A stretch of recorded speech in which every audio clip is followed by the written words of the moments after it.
Assalamualaikum warahmatullahi wabarakatuh.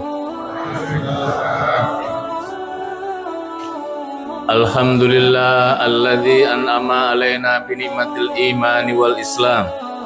Asyhadu an la ilaha illallah wahdahu la syarika la wa asyhadu anna Muhammadan abduhu wa rasuluh.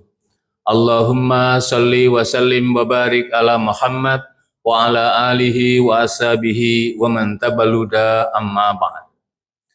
Hadirin jamaah sholat isya dan dilanjutkan sholat tarawih yang dirahmati Allah Subhanahu wa Ta'ala. Alhamdulillah, Allah masih memberikan kesempatan umur dan kesehatan pada kita semua, sehingga kita dapat menikmati sajian menu keunggulan dari Allah Subhanahu wa Ta'ala, yaitu ibadah Siyam Ramadan. Akhir puasa tahun yang lalu 1446 Hijriah, kita berharap dan berdoa kepada Allah Subhanahu wa Ta'ala. Ya Allah, izinkanlah, anugerahkanlah kepada kami umur yang panjang, sehingga bisa Engkau pertemukan kembali dengan Ramadan yang akan datang 1447 Hijriah. Dan hari ini, waktu bulan ini Allah pertemukan, maka jangan sampai Ramadan ini lewat tanpa peningkatan kualitas apapun. Jamaah sekalian yang dirahmati Allah Subhanahu wa Ta'ala, topik kita kali ini adalah tentang manfaat Ramadan, manfaat Syam bagi peningkatan syariat dan juga tentang kesehatan. Kalau kita baca ayat Al-Quran, surat Al-Baqarah ayat 183, secara gramatikal lughah Al-Arabiyah, maka ada beberapa poin penting yang dapat kita garis bawahi untuk melihat tentang manfaat Syamur Ramadan. Yang pertama, ayat itu memulai dengan panggilan, kata Ibnu Qayyim Al-Jauzi, dengan nidaul khos, panggilan spesial untuk orang yang beriman. Itu berarti menunjukkan kasih sayang Allah yang secara khusus ditujukan kepada orang-orang yang beriman. Yang kedua, ayat ini tidak menggunakan kataba, tetapi kutiba, bentuk majhul. Kata ahli tafsir menjelaskan begini, bisa dibuka di dalam mufassirah terkenal Aisyah Abdurrahman bintu Syati. Beliau menjelaskan Allah menggunakan kata kutiba, bukan kataba, diwajibkan. Itu untuk menunjukkan bahwa puasa itu memiliki manfaat yang luar biasa. Seandainya Allah tidak mewajibkan puasa kepada orang beriman, maka orang beriman akan mewajibkan dirinya untuk menunaikan puasa karena nilai manfaatnya yang luar biasa. Yang ketiga, jika ada orang yang beriman kemudian melihat, menyaksikan beribadah di bulan Ramadan, merasa, wah ini puasa kok sebulan penuh ya, kenapa kok umat Nabi Muhammad saja? Maka Allah pun menggunakan kama kutiba alal ladzina min qablikum untuk membantah argumentasi orang yang memprotes tentang syariat, tentang puasa. Kenapa? Tidak hanya umat Nabi Muhammad, tapi umat-umat terdahulu juga diwajibkan berpuasa. Contoh, umatnya Nabi Adam alaihissalam puasa sepanjang tahun, setiap bulannya tanggal 13, 14, 15. Yang syariat Nabi Muhammad SAW menyebutkan ini disebut dengan puasa Ayyamul Bid. Apa rahasianya? Mengapa Ayyamul Bid? Konon di dalam riwayat Imam At-Tabari meriwayatkan dalam tafsirnya menjelaskan bahwa ketika Nabi Adam turun dari surga karena tergoda oleh setan dengan mendekati pohon huldi, turun ke bumi, maka kemudian wajahnya tidak sebagaimana wajah berseri-seri di surga, yaitu wajahnya menghitam. Maka malaikat turun memberikan kabar, ya Adam, kalau Anda ingin wajahmu kembali putih, lakukanlah puasa. Maka di riwayat menyebutkan puasa. Maka kemudian kita mengenal dengan Ayyamul Bid, dan Nabi Muhammad meminta, umatku, kalau engkau kuat puasa Ramadan dan ingin menambahi puasa sunnah selain Syawal, lakukanlah puasa Ayyamul Bid setiap Hijriah tanggal 13, 14, dan 15. Nabi Musa alaihissalam lebih dahsyat lagi puasanya, 40 hari. Di Turi Zain, wattini wazzaitun waturi sinin, itu dia. Yang kemudian Nabi Musa diberikan kesempatan wa kallamallahu Musa taklima, itu juga seperti itu. Nabi Yunus ketika berada di perut juga berpuasa. Nabi Nuh ketika berada di Bahtera mulai di bulan Rajab sampai di bulan Muharram, riwayat menyebutkan puasa sepanjang bulan itu, ada riwayat yang menyebutkan 10 Muharramnya ketika turun. Jadi puasa, singkat cerita dari para nabi anbiya Allah ini menjelaskan puasa sebagai ekspresi dari rasa syukurnya kepada Allah Subhanahu wa taala. Lantas apa manfaatnya? Tentu manfaatnya adalah kita dididik oleh Allah agar menjadi manusia yang bertakwa kepada Allah Subhanahu wa taala.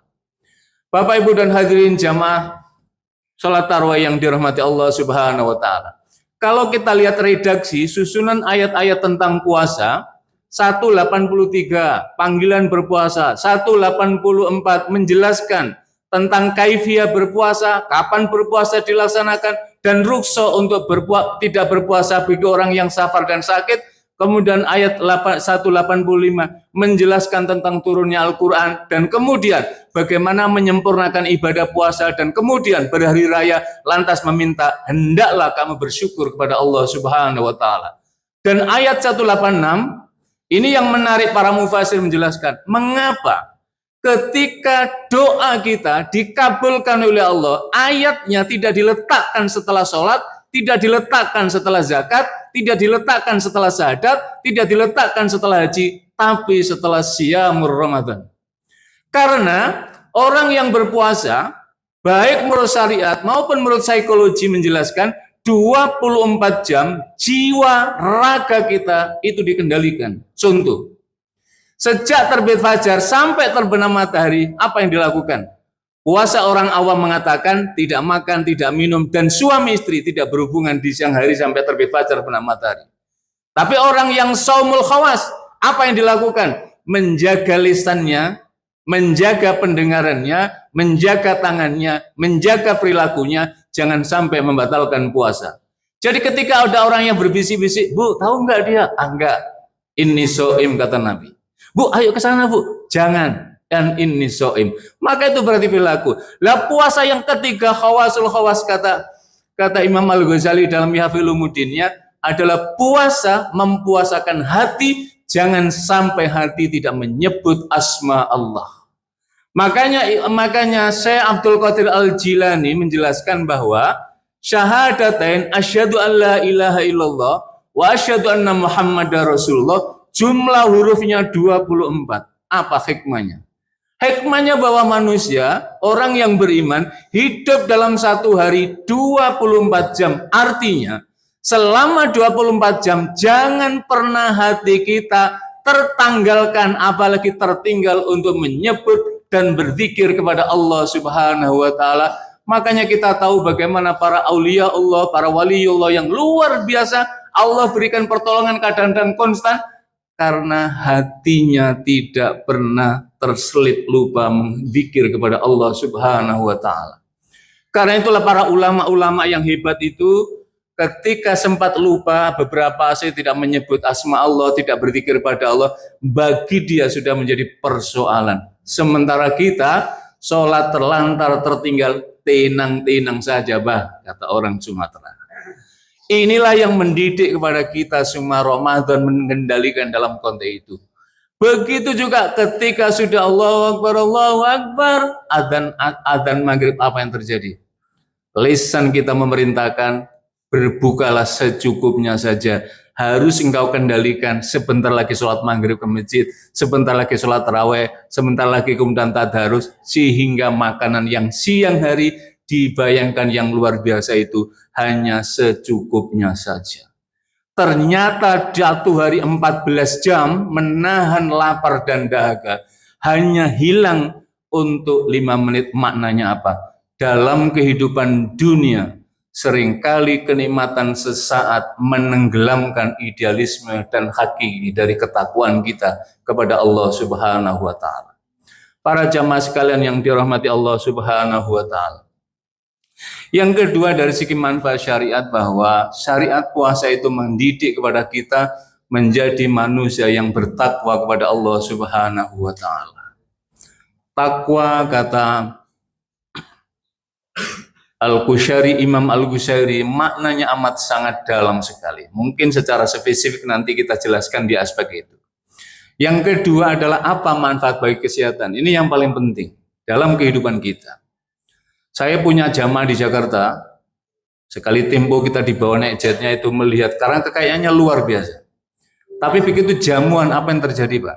Ketika jamuan, makan ini nggak boleh, makan ini nggak boleh, makan nggak boleh, yang dibolehkan hanya rebusan Pak. Harta melimpah ruah, milik dia, tetapi dia tidak bisa menikmati harta tersebut. Pilih mana? Nggak punya harta, tapi bisa menikmati apa saja, tapi nggak ada yang dinikmati. Susah juga Pak. Yang ada adalah kalau bisa, ya punya harta, badannya sehat, dan bisa menikmatinya. Sehingga kata Imam Al-Ghazali, orang itu bisa menikmati hidup itu karena 4 hal. Singkat saja, 1, karena al-mal, orang punya harta benda. Kalau orang punya harta benda, apa saja bisa. Tapi orang yang punya harta benda melimpah, tapi ia yang kedua tidak punya ilmu, maka dia tidak tahu bagaimana cara menggunakan hartanya tersebut. Karena itulah banyak yang kemudian orang melakukan flexing, pamer di medsos, tahu-tahu kemudian ya lembaga negara mencarilah, ini kok flexing, ini harta dari mana? Ketangkap lahirnya. Yang ketiga apa? Setelah tadi ilmu, as-siha. Punya harta, punya ilmu, tapi kalau sakit mau apa? Nggak bisa ngapa-ngapain. Maka sehat itu menjadi sesuatu yang sangat penting. Dan Ramadan mendidik kita untuk berdisiplin dalam mengkonsumsi tidak hanya halalan, tapi juga toiban, waktunya juga terkendali, maka kemudian kita menjadi sehat. Yang keempat apa? At-taqarrubu ilallah, kata Imam Al-Ghazali, orang itu bisa merasakan nikmat hidup kalau ia senantiasa mendekatkan diri kepada Allah Subhanahu wa Ta'ala. Bukankah orang Indonesia dalam 1 tahun 1,4 juta orang pergi berumroh? Semua ketika ditanya apa jawabannya? Saya rindu Baitullah. Saya ingin menikmati ibadah di sana. Betul kan Pak? Kalau orang yang berangkat umroh rasanya nggak mau pulang. Tapi kan visanya terbatas Pak, mesti harus pulang, nggak mungkin lama-lama di sana. Lah, manfaat kesehatan inilah yang luar biasa. Saya bertanya pada sahabat-sahabat saya, para dirut rumah sakit. Bulan saya ikut pembina di 9 rumah sakit Islam Group di Jakarta, ada 9. Kemudian saya tanya, ketika laporan di bulan Ramadan, Pak Ustadz, ini di bulan Ramadan biasanya ada penurunan pasien antara 20-40% hunian rumah sakit. Tapi kemudian beliau, loh bagaimana Pak Dirut kok bisa turun? Kemudian beliau menyampaikan, tenang Pak Ustadz, nanti begitu sudah Allahu Akbar, la ilaha illallah, sudah makan opor, makan ini, makan itu, tanggal 2-nya pelan-pelan akan mulai normal kembali rumah sakitnya. Apa maknanya? Sering kali manusia out of control, di luar kendali, ketika sudah aneka macam menu, dia lupa pendidikan selama siyamur Ramadan. Makanya kata Nabi apa? Sumu tasihu, puasalah, niscaya kamu sehat. Seorang sahabat bertanya pada Nabi, ya Rasulullah, kau mendapatkan seorang tabib hadiah dari Mesir selama 2 tahun, tapi tabib ini kemudian pamit pulang karena tidak ada orang yang sakit di kota Madinah. Kemudian Nabi mengatakan, nahnu qaumun la na'kula hatta najua wa na'kulu hatta la nasba. Kami adalah kaum yang kami tidak akan makan sebelum merasa lapar, dan apabila kami makan, kami tidak sampai kekenyangan. Kenyang diizinkan, yang tidak dibolehkan adalah kekenyangan. Seringkali kadang-kadang kita dalam menu jamuan, wah enak ini, semua saja. Itulah ketidakdisiplinan yang membuat penyakit datang. Ramadan mendidik dan mengajarkan hidup disiplin dalam hal makanan. Makanya kulu washrobu, makan dan minumnya wala tusrifu, dan jangan berlebih-lebihan. Innallaha la yuhibbul musyrifin, sesungguhnya Allah tidak menyukai orang-orang yang berlebihan dalam makanan. Ketika kita makan, maka yang kita minta apa? Yang diminta Allah apa? Bersyukurlah karena akulah yang berikan rezeki sehingga engkau bisa makan. Ketika kita makan, yang kita ingat adalah di tempat yang lain ada saudara-saudara kita yang tidak bisa makan. Maka ketika makan, cukupkanlah dan jangan sampai berlebih-lebihan. Mudah-mudahan Ramadan 1 bulan ini mengantarkan kepada kita semua menjadi hamba-hamba-Nya yang sehat lahir dan batin. dan mudah-mudahan kita dapat menyempurnakan amaliyah Ramadan kita. Karena itulah Al-Quran mengingatkan kepada kita semua, falyangduril insanu ila ta'ami. Surat Abasa ayat yang ke-24. Allah menyatakan, dan hendaklah setiap jiwa memperhatikan makanannya. Pertanyaan pertama, apakah yang saya konsumsi ini betul-betul dari makanan yang halal? Tidak hanya bahan bakunya, tetapi dari mana harta yang kita dapatkan. Kalau harta yang kita dapatkan dengan cara yang halal, dan kemudian kita mengonsumsi menjadi yang halal, maka hidup kita akan menjadi berkah, istri kita akan diberkahi, anak-anak kita yang akan diberkahi. Tapi kalau mendapatkan dengan cara yang haram, dan kemudian dikonsumsi oleh keluarga, inilah yang menjadi petaka untuk kita semua. Mudah-mudahan Allah melindungi kita semua, jangan sampai hal tersebut menimpa kepada kita semua. Barakallahu li walakum wa nafa'ani wa iyyakum bima fihi minal ayati wa dzikril hakim. Rabbana atina fid dunya hasanah wa fil akhirati hasanah wa qina adzabannar. Walhamdulillahi rabbil alamin. Assalamualaikum warahmatullahi wabarakatuh.